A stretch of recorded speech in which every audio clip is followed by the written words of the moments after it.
Hey, are we on?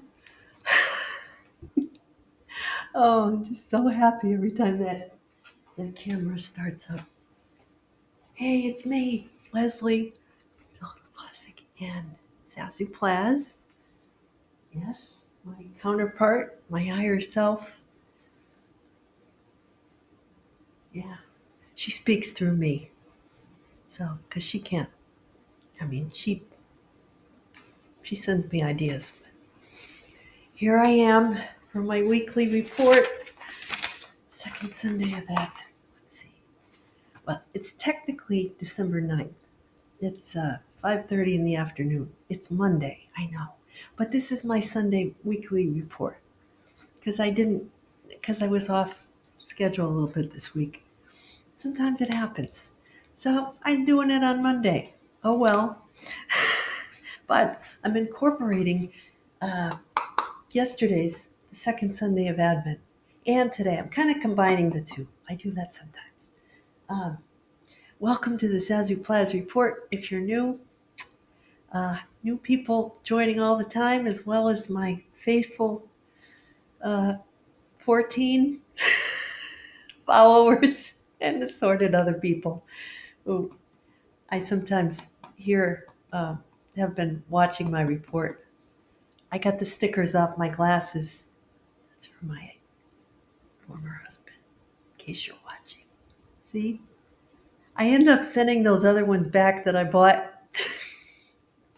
because um, I just I found that they were um, too like rectangular. See how these are my old these are the ones the set that I had bought before, which I think are much more flattering. See, because they're more of an oval. The other ones, they kind of cut me off right here and my eyebrows were sticking up funny, and these kind of go with the arch a little bit better. I don't know. I like these better. So I just sent the old ones back. I had to go down to Staples down the corner, and they moved the Amazon desk from one corner to the other, and there was and then for some reason it's Mercury retrograde. So this is the stuff that happens, folks. I had the two sets of glasses that I had to return and some pajamas I bought. And I wanted some nice soft pajamas. I have these llama pajamas. They have little llamas with little Christmas gifts on them, and little hair. Some of them have curly hair. Some of them are just like the male ones don't. Anyway, I wanted to find some like my llama pajamas. I think they were cuddle duds or something. But now all they have, like all the pajamas that I order, they weren't that nice cut soft cotton, cotton blend. They look nice on Amazon when I could. They're I didn't want to get some, like, what's with the whole family wearing pajamas with the dog and everything? How boring is that? Everybody's got the same damn pajamas on. Okay, I'm going to say it right there. No! Never in my life could I imagine my parents buying the same damn pajamas. Let's just offer some Gen X perspective here, folks. Why in God's name would you want to dress your entire family in the same damn pajamas? Anyway, like my kids, they didn't even have the same pajamas as each other. They had growing up, when they were teenagers, they had like the flannel pants, I get them like the red or green check kind of thing. They'd have a t-shirt. That was good.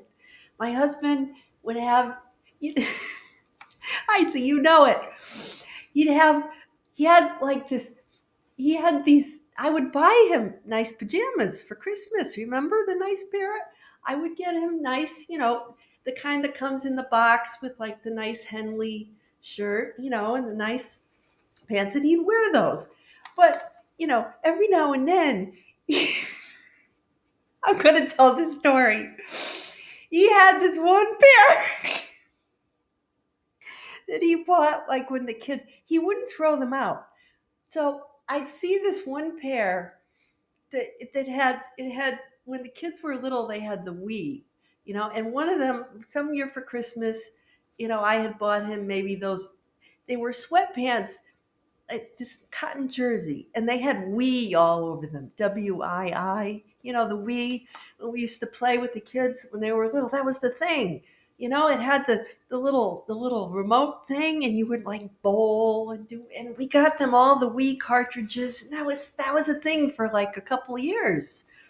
So I got him this pair of, like, in 2000 something, early 2000s, when the kids were little. I bought him this pair of why am I telling this story? Sweatpants. And he just kept them forever. He kept them for like 20 freaking years. And every now and then the wee pants would come out. What the? And they're like, but he loved them. But that's the thing.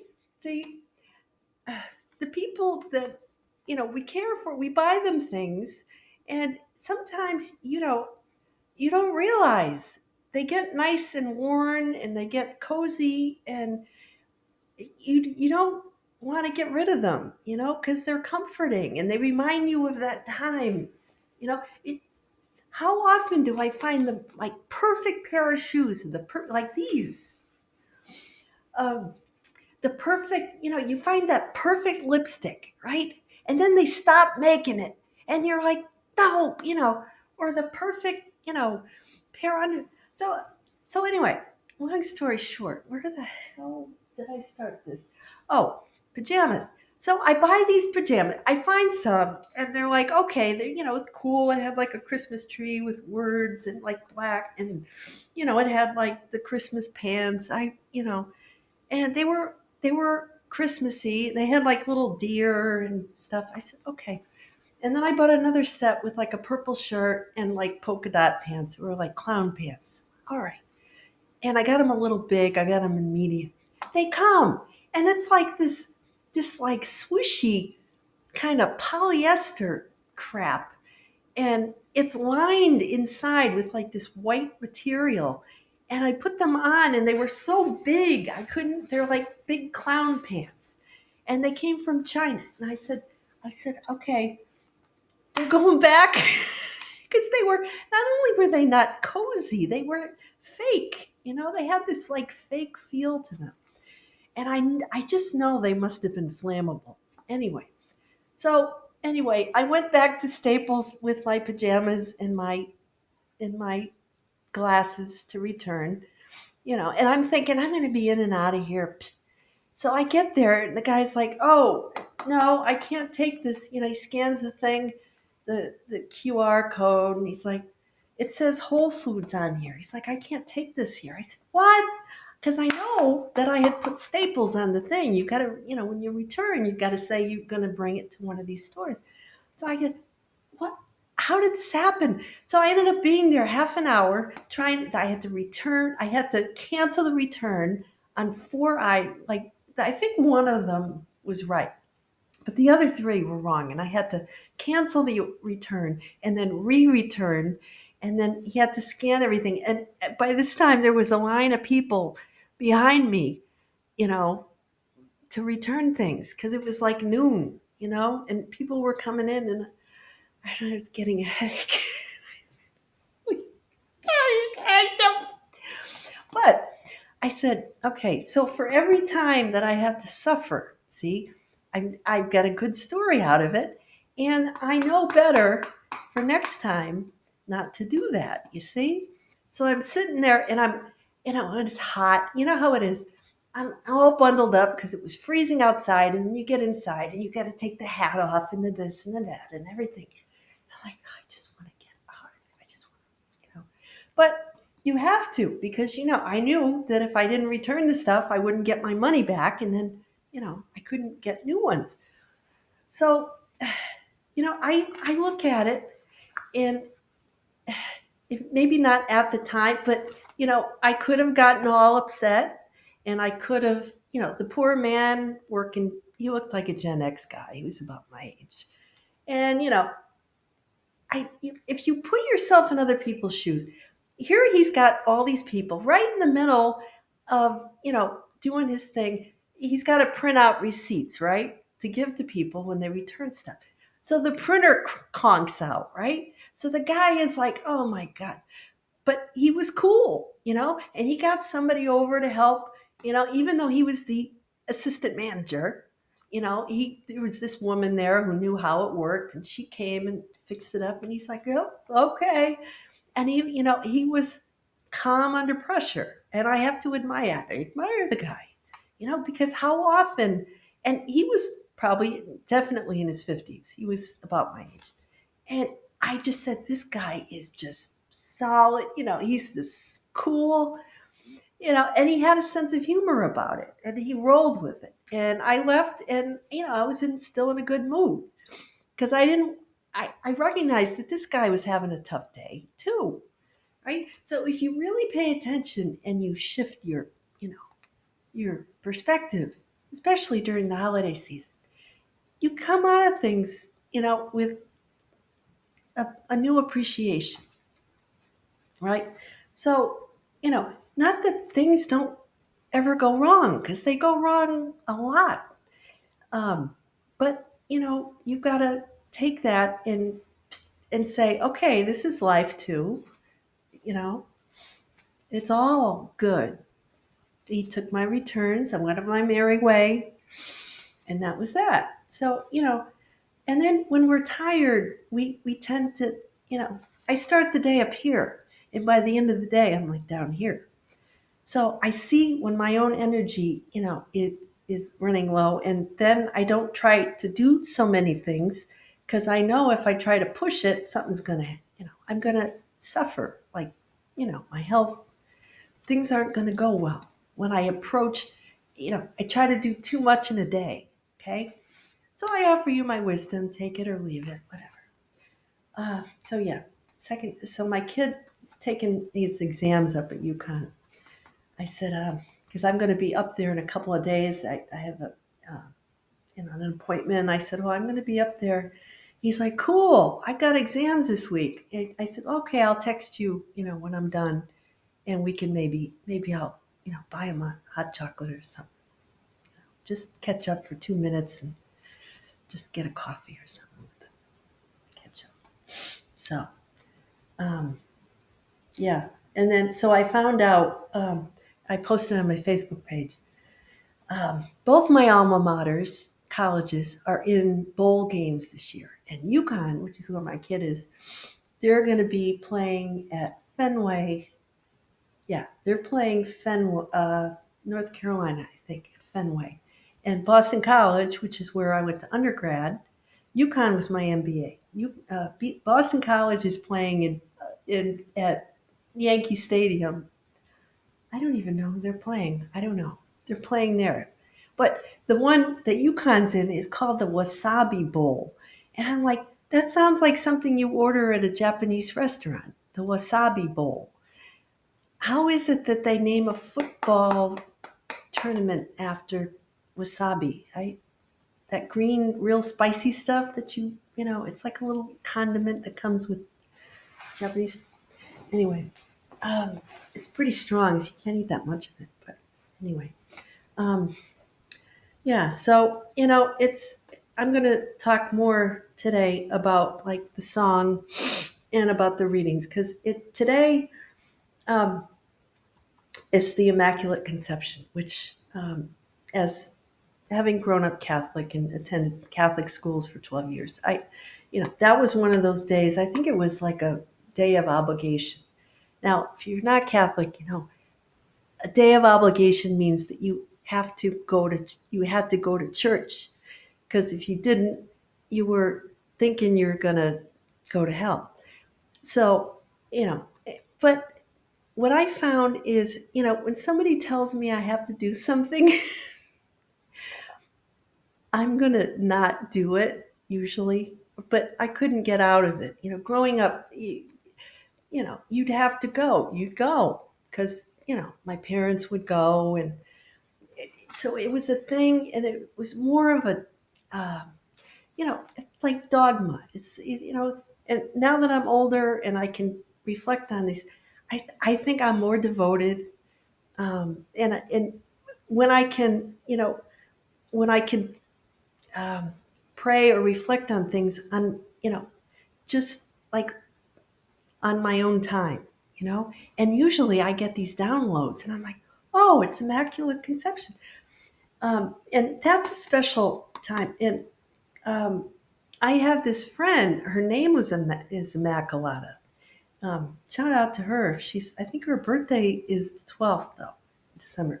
But she was named for, Immaculata. She's of Italian descent, and she was named because she was born around that time. Her parents are Italian, named her Immaculata, and that's an unusual name. The way she spells it, Olata, and it's in honor of Mary, the Mother of God, who was conceived, they said without sin.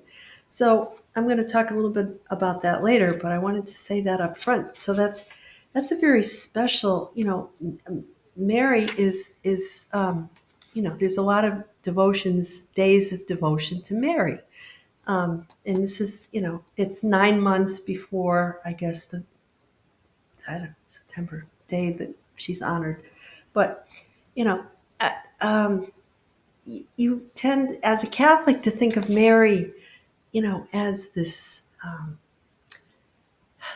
she's, the Holy Mother of God, and she's exalted, but she was, she went through it to come down here, She had to, from what I understand, she had many, you know, before she incarnated to have Jesus, she had to go through many trials, many tests, and to become this vessel that could carry, God, the Christ light, to carry that through.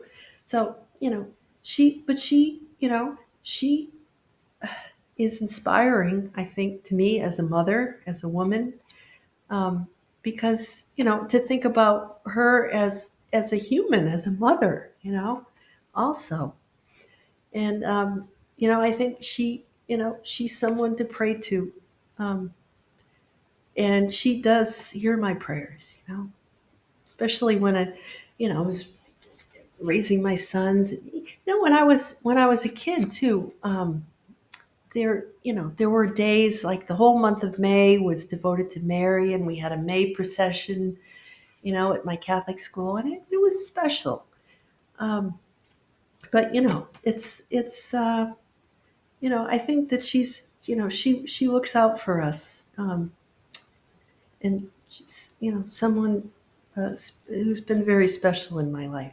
The devotion to Mary and the Rosary and all that, and the women in my family really were devoted to her. So I'm gonna talk a little bit.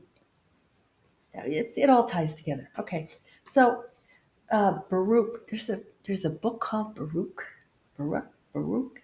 um, where it's just this the prophet in the Old Testament. Something about Jerusalem taking off their robe of mourning and misery, putting on the mitre of glory. So there's this glory. Where the forests and trees um, are, are going to overshadow Israel. You get this feeling, of triumph, of um, glory, So, and then the Lord has done great things for us. We're filled with joy. So there's this feeling of going forth. If you've been sad, you'll be rejoicing. If you've been laid low, you'll be made high. The universe is like balancing things out. So, and it's all karma. Um, Paul to the Philippians. Yeah, he says, discern, may your love increase in knowledge and perception. This is Sagittarius stuff. Discern what is of value. Well, that's kind of like Taurus. Be pure and blameless for the day of Christ. So that's like Mary. She was pure. She had to be pure and blameless, right? But the same is with us. For us, what Mary had to go through is really what all of us have to go through. each year before Christmas, right? We all receive that Christ light through us. So we have to be ready to get it. Like, we have to be ready to receive that. So we have to get our house in order. It's like you tell your kids, be good because Santa's coming, right? So it's karma. Because if you're good, right, and then you will receive and it will come through you and your life will be blessed because you will have prepared and put yourself, and opened your heart to receive good things, right? If you close your heart up, and you don't let anything, in, like the Grinch, then you won't get that, you know. So there's John the Baptist again, Book of Luke, Gospel of Luke, crying in the desert, preparing the way of the Lord. Valleys to be filled. So this is karma, right? The valleys will be filled, the mountain and the hills made low, the windy roads made straight. So it's like opposites, yin and yang, you know, rough, smooth. So what it's saying is, you get your karma.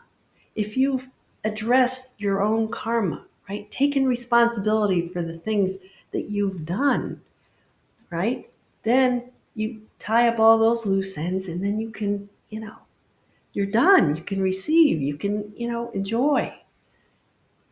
So, yeah, there's that. That's the way I've come to see it, and my beliefs are ever evolving. They're not stuck. And I think that's the way the universe wants us to be, you know, because God is that way. Nature's that way. It's not stuck, you know. If you're stuck, something's wrong, you know. You've got to get that stuff out of there. What's the pain? All right, let's just get to the song, Zazoo. Enough yapping about the Bible. Okay. All right. Oh, jeez. Okay. John Denver. I was getting the country feel today. Country. And yet, I don't think of this as a country song. It's folk. I grew up listening and loving John Denver songs. And I played the banjo and I started around middle school, I think, because of watching Hee Haw. I asked my dad for a banjo. He got me one. And now my kid has it, and my dad has another one. And I don't have a banjo anymore. I'd like to get back to it, because I really liked it. And I got pretty good at it, too. But yeah, I had a John Denver book of songs, and I used to play them on my band. This was one of the songs I used to play. So I found out some interesting things, though. Take Me Home, Country Roads is the song. And, it's interesting because you know, I've been thinking about home a lot lately. Like, where do I want to live? Because I'm here now, but I might be looking to move somewhere else.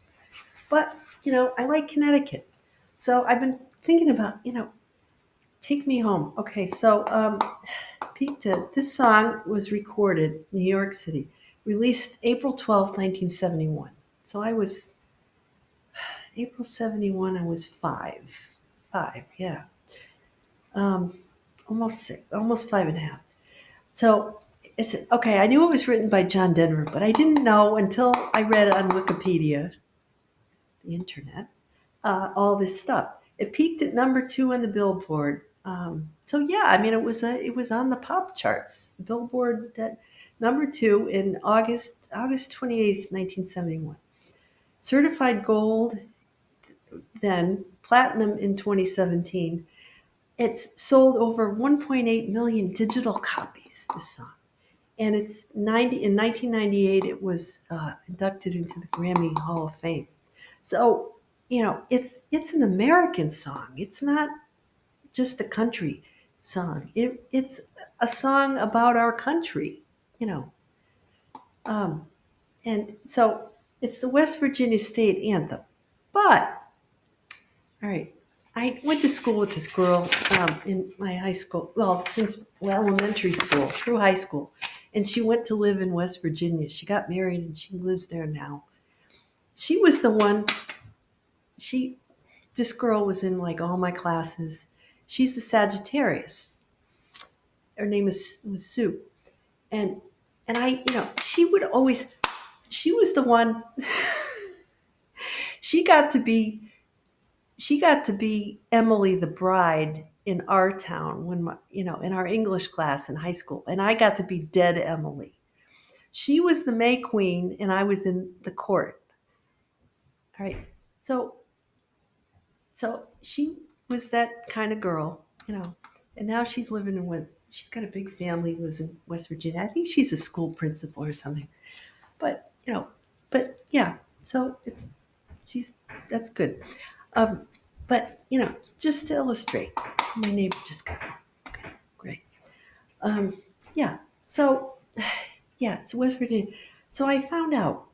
All right, it was written by John Denver and this couple, um, Bill Danoff and Taffy, his wife. The way it got written was they were driving through Maryland, right, going to one of her family gatherings in Maryland. He's playing the guitar, she's driving, and he's thinking of all these small roads in western Massachusetts, in Springfield, where he, just north of here, where he grew up. And so the song was really about New England because he grew up here. But he was thinking Massachusetts just doesn't lend itself to a song very well. So in the 50s, growing up on the radio, he always listened to this show, Saturday Night Jamboree, from West Virginia. So he thought that was what West Virginia's all about. And he had a friend who was an actor from West Virginia, and once hung out with a bunch of people from a commune, I guess in the 60s. He was a boomer. Uh, you know, he said they were, nice folks, rough, kind of rough. So, he wanted to bring that flavor. So they went and they learned everything they could about West Virginia because they didn't know. So they met John Denver around the end of December 1970 after a concert. They're going to talk about this song. There's a car crash. He breaks his left thumb. They go to the emergency room. Then they come back. He's all, and they're hammering out the song. They're like, "Oh, we're gonna write this for Johnny Cash." He said, "No, I have to have this song, right?" So, almost heaven, West Virginia. So, I think of once. I think I drove through West Virginia, or it could have been Virginia. I was doing some training in 1990, 91. Yeah, I was working for Carrier, and I was at this training thing where they had us walking on ropes out in the woods in Virginia. So I flew into Washington D.C. and I went through Virginia, and there was like a pickup truck with dogs riding in the back, and and that's Virginia. I was thinking that must be Virginia, and then we went out in the woods somewhere. So anyway. Uh, Yeah. So I gotta get my own place where there's no stomping neighbors on my head. Anyway, um, so that's the story of that song that I didn't know, and yeah, um, I just get so disillusioned. I, okay. Anyway, so New England. Anyway, uh, yeah, that's it for this week, folks. I don't think I can cram anything more. They're gonna shut me off. So yeah. Take care. Next week, I'll be back. Um, Same place, different time. Take care. Have a great week. And talk to you soon.